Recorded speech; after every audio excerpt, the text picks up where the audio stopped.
दोस्तों, good morning, सुप्रभात, राधे राधे। कैसे हैं आप सभी लोग? आई होप सब बढ़िया होंगे। हम भी एकदम मस्त हैं। तो आज के ब्लॉगिंग की शुरुआत हो रही है सीधे मेरे किचन से, मॉर्निंग की 5:30 बजे से। और मैं 5 बजे उठ चुकी थी और अपना डेली रूटीन करके मैं चली जाती हूँ किचन में। आज मैं सबसे पहले किचन का काम निपटा रही थी क्योंकि मुझे आज बनाने थे छोले और पूरी। ठीक है, तो बच्चों ने भी स्कूल जाना था, तो मैंने सबसे पहले सोचा कि मैं नाश्ता समय से रेडी कर लेती हूँ। झाड़ू पोछा उसके बाद देखी जाएगी। तो सबसे पहले मैं किचन में जाते ही छोले चढ़ा देती हूँ और जब तक छोले पकते हैं तब तक मैं अपना प्याज टमाटर का मसाला बना लेती हूँ। अच्छा सा पेस्ट बना लेती हूँ। जब भी छोले बनाओ ना तो छोले वैसे खाने का मन करता है, बिल्कुल चटपटे से। तो मैं फटाफट से अपने छोले का मसाला तैयार कर देती हूँ और छोले भी बन जाते हैं। और साथ ही साथ जब छोले बनाओ, जो कुछ भी वैसा खाना बनाओ, तो बर्तन इतने सारे हो जाते हैं और सुबह से ही लग जाती हूँ मैं अपने सारे बर्तन की साफ़ सफाई पे। यानी मैं बाद के लिए ना ज़्यादा बर्तन नहीं छोड़ती हूँ। जब भी मैं कुछ ऐसा बनाती हूँ तो लगे हाथ में बर्तन भी धुल लेती हूँ। और यहाँ पे मेरा आजकल अपने लिए बन रहा है कुछ डिटॉक्स, यानी मतलब जिससे थोड़ा सा मेरी बॉडी को रिलैक्स मिलता है। और उसमें मैं डालती हूँ कुछ गरम मसाले और जीरा वगैरह।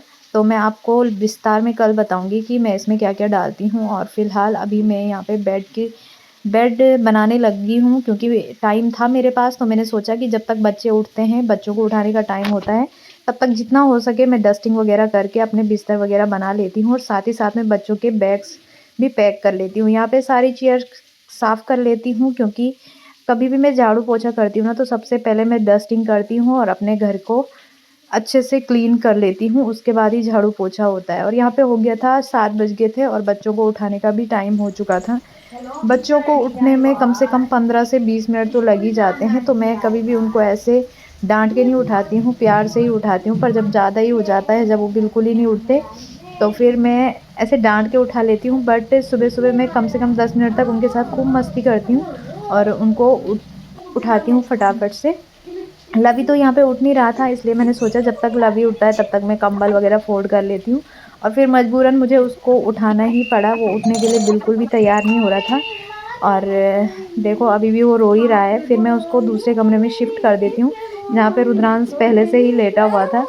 रुद्रांश को मैंने जैसे उठाया, फिर वो वहाँ सो गया था दोबारा से। तो मैंने कहा जा तू भी थोड़ी देर, इनको 2-2 3-3 बिस्तर तो बदलने ही होते हैं सुबह उठने के लिए। किस किस के बच्चे ऐसे करते हैं ज़रूर बताना।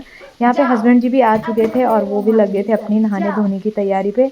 और रुद्रांश को जैसे ही मैंने उठाया, मैं उसको दोनों बच्चों को सुबह उठ के एक गिलास पानी ज़रूर पिलाती हूँ। और रुद्रांश को ठंड लग रही थी तो वो अपना कंबल लेके बैठा हुआ था टेबल पर और बहुत खुश हो रहा था ऐसे में कि मुझे कंबल दे रखी है मम्मा ने। तो मैंने भी दे दी। मैंने कहा ये ले, तू भी खुश रहे। और साथ ही साथ मैंने सोचा जब तक बच्चे पानी वानी पीते हैं तब तक मैं झाड़ू मार लेती हूँ क्योंकि छोले ऑलमोस्ट मेरे बन चुके थे और आटा भी मैंने गूंथ रखा था। बस मुझे थोड़ी सी पूरियाँ बनानी थी। और अब यहाँ पे लवी के पापा ने बाहर ला दिया था और लवी अभी भी उठने का नाम नहीं ले रहा है। इसको पता नहीं क्यों इतनी नींद आती है गाइस। बताना तुम्हारे बच्चों को भी आती है कि किसी को इतनी नींद? इसको दिन में सुलाओ, रात को सुलाओ, कभी भी सुलाओ, ये जल्दी से सो जाता है और काफ़ी लेट तक सोता रहता है। पर ये बचपन से ही ऐसा है। जब ये हुआ ही था ना तो उस टाइम भी ये दिन भर सोता रहता था। मतलब लवी के साथ मुझे कभी भी पता नहीं चल पाया ज़्यादा कि मेरे साथ एक बच्चा भी है। उसने मुझे आराम करने दिया हमेशा और अभी भी वो आराम से सो जाता है। लेकिन वहीं रुद्रांश उसका बिल्कुल अपोजिट है भाई। चलो अभी मैंने नाश्ता वगैरह भी बना दिया था, बच्चों को नाश्ता करवा दिया था और अभी हो गए हैं ये स्कूल के लिए रेडी। और जब बच्चों को समय से थोड़ा पहले उठाओ ना तो वो खुश होकर स्कूल जाते हैं। और वैन भी आ चुकी थी तो मैं फटाफट से उनको छोड़ने जाती हूँ और आ जाती हूँ ऊपर। अब मेरा नाश्ता पानी बनता है हस्बैंड जी के लिए। और उसके बाद जब सब लोग चले जाते हैं ना, उसके बाद मैं अच्छे से झाड़ू पोछा कर लेती हूँ। सुबह मैंने सिर्फ हल्का सा झाड़ू मारा था, अभी मैंने दोबारा से झाड़ू मारा और उसके बाद फिर पोछा वगैरह सब लगाया। और ये मेरी पता नहीं क्यों इतनी आदत है, जब मैं सुबह भी झाड़ू पोछा मारती हूँ ना तो बच्चों के जाने के बाद एक बार मुझे दोबारा से भी मारना पड़ता है क्योंकि मुझे लगता है कि बराबर ही हो गया सब कुछ। ठीक है, फिर मेरा झाड़ू पोछा होता है और उसके बाद मैं चली जाती हूँ नहाने। और ये देखो, ये वही वाला फ्रॉक है जो मैं परसों लेके आई थी और ये मैं सिर्फ धूप बत्ती करने के लिए ही लेके आई हूँ। तो यहाँ पे नहाने धोने के बाद थोड़ा मॉइस्चराइज़र लगा लेती हूँ। और पूजा करने से पहले मैं हमेशा बिंदी और सिंदूर ज़रूर डालती हूँ। भले ही आज मैं सिंदूर लगाना भूल गई थी क्योंकि मेरे बाल गीले थे, फिर मैंने लगाया नहीं। और यहाँ पे चली जाती हूँ मैं पूजा पाठ करने, उसके बाद होता है मेरा नाश्ता। और गाइस, आई होप आपने इतनी वीडियो एंजॉय की होगी। आगे आप लोग, मैंने एक गांव में, जब मैं गांव में गई थी ना तो वहाँ की वीडियो बनाई थी। और उसको एंजॉय कीजिएगा, क्योंकि कल मैं कोई वीडियो वगैरह कुछ भी नहीं बना पाई। अभी मैं यहाँ पे सूर्य को अर्घ दे रही हूँ और उस वीडियो को आप ज़रूर एंजॉय करना।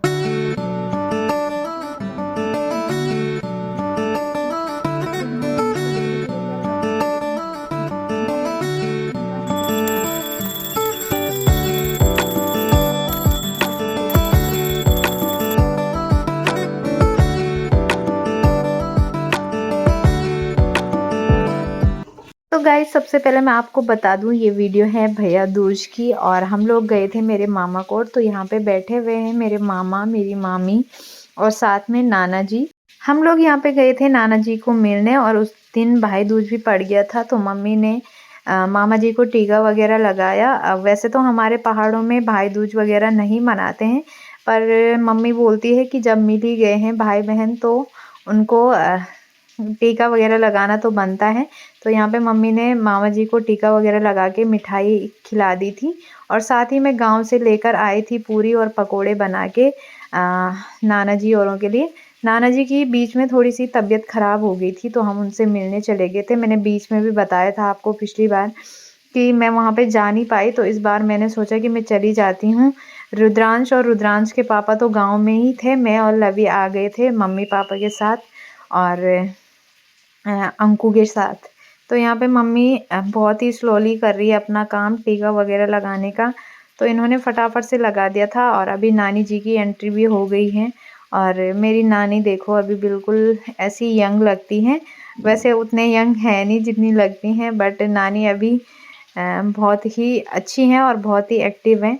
ठीक है, तो यहाँ पे मम्मी सब पे टीका चंदन वगैरह कर रही हैं अभी।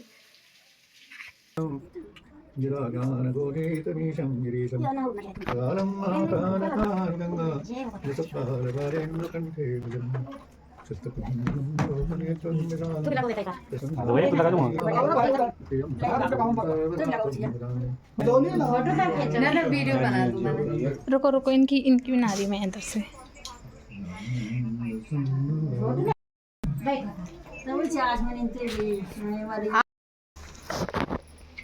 चलो भाई पारा के लिए मिठाई खाना माधो। तो गाइस अभी यहाँ पे मिठाई वगैरह चखी जा रही है और मामा जी सोच रहे थे कि हमारी फोटो खींचे, बट मैं वीडियो बना रही थी, बड़ी कॉमेडी हो गई थी। तो ये लोग ऐसे कर रहे थे जैसे शादियों में नहीं करते थे, बस मुंह पे लगाना है, खाना नहीं है। तो मैं इनको बोल रही थी कि फटाफट से चबाओ भी, यहाँ तो वीडियो में सब दिखाना पड़ता है कि हम मिठाई वगैरह चबा रहे हैं। तो बस ऐसे कुछ हंसी मजाक हो रही थी और बाकी नाना नानी जी बैठे हैं और नानी भी दैया का नहीं यार जे तू दी करवा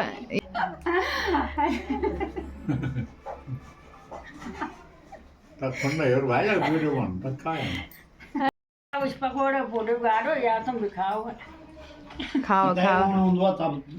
तो अभी नानी नाना जी को पकोड़ा चखा रही हैं, जो कि मैं बना के लाई थी गांव से। वैसे तो नाना जी इन चीज़ों से दूर रहते हैं, पर नानी बोली थी कि इसने बड़े प्यार से लाया है बना के, तो टेस्ट कर लो और मुझे भी खिलाओ करके। इनको लग रहा था जैसे शादी में शूटिंग होती है वैसे ही कुछ हो रहा है, तो वैसे वैसे सर मारे थे और बड़ा मज़ा आ रहा था ये सब देख के, अच्छा लगता है ना। दीदी हमसे मिलकर बहुत अच्छा लगा। हमारी साथ रहेंगे यार, यहीं स्कूल जाएगा हाँ। तो मैं पूछा करा तब ना हाँ। मुझे ना एक फिल्म तब मुझे मेरा लड्डू ध्यान लड्डू पे, खाना खा। लड्डू की दुकान पे लगाएंगे माँ, लड्डू कितने लड्डू खाएंगे। अच्छा लवी आज कहाँ रखा, बल कहाँ रखा लवी आज? बुआ के घर। बुआ किसका घर है ये जल्दी बता। बुआ कहाँ रखे हम दोनों आज? आपने बताया नहीं अपने फ्रेंड को हम कहाँ रखे। दोस्तों हमारा क्या मेरी बुआ के घर। कौन है तेरी बुआ? मौसी है वो आपकी? हम उस वाली बार बुआ का है। बुआ तो गांव में है, ज्ञानजा। कौन सी वाली बुआ? बहुत सारी बुआ है। बहुत सारी बुआ है मेरी, बगल में रहती है सारी।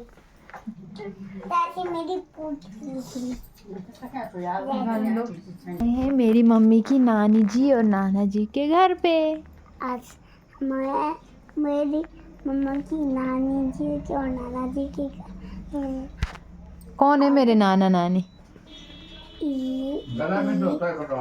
हैं?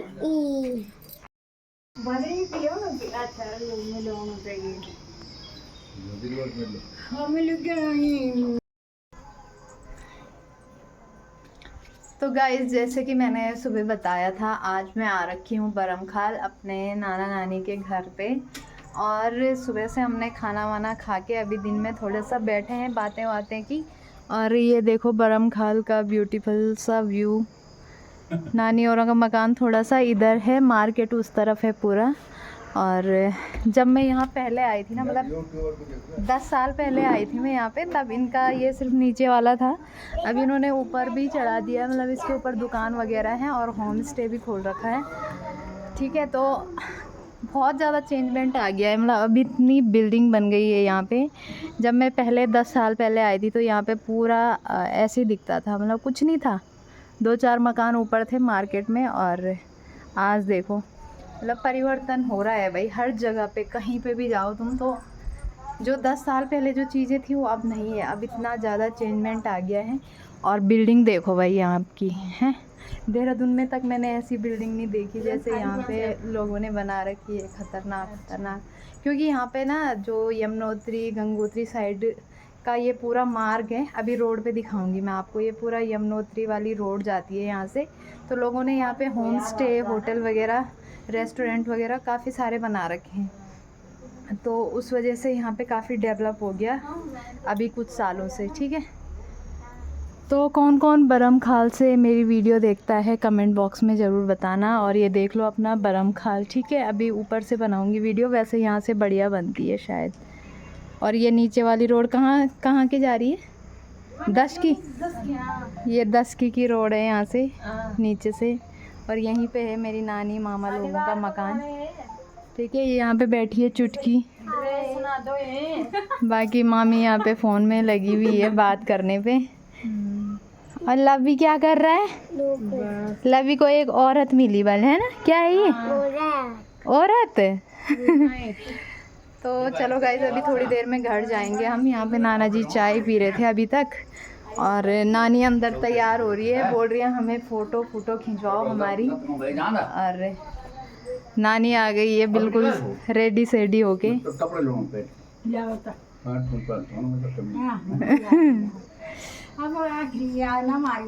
वही तो। और नाना जी कति साल का? 84-85। ठीक है, नाना जी अभी बहुत बुजुर्ग हो रखे हैं, लेकिन अभी बहुत एक्टिव हैं ये लोग। जिस हिसाब से एज है उस हिसाब से बहुत एक्टिव है। मतलब हम इस एज तक पहुँचते हम बहुत अभी इतने आलसी हैं, तो उस टाइम तक पता नहीं कितने आलसी हो जाएंगे। और ऊपर मेरी बड़ी माँ लोगों का भी मकान है ऊपर, वहाँ पे एक स्कूल भी है। क्वेजो स्कूल नानी? क्वेजो स्कूल गवर्नमेंट स्कूल। हाँ, तो वहाँ पे मेरी बड़ी माँ औरों का मकान है, और यहीं पे एक स्कूल भी है, गवर्नमेंट स्कूल है बरमखाल का। तो पहले तो मैं आती रहती थी, शादी से पहले मैं काफ़ी रही हूँ यहाँ पे, बस शादी के बाद कभी भी आना जाना नहीं हुआ। अभी मैं इसलिए आई थी, बीच में नाना जी की तबीयत थोड़ी सी ख़राब हुई थी, तो उनसे मिलने के लिए आ रखी हूँ, क्योंकि बार बार मौका नहीं मिल पाता है। शादी के बाद तो बिल्कुल ही नहीं मिला, फिर बच्चे हो गए, फिर बच्चों के साथ कहीं नहीं आना जाना होता। आज मम्मी और आए थे तो उनके साथ मैं भी आ गई। और रुद्र के पापा और तो घर में बिज़ी हैं, है ना लवी? है ना? और मेरे साथ लवी आया है, रुद्र तो आया नहीं। दीदी ने और छोटे के तो खड़े हो जा। इसको पी लो, ये खा रहा तेरे बुटीन ले आ चुटकी, ये गिलास दूध नहीं पीना।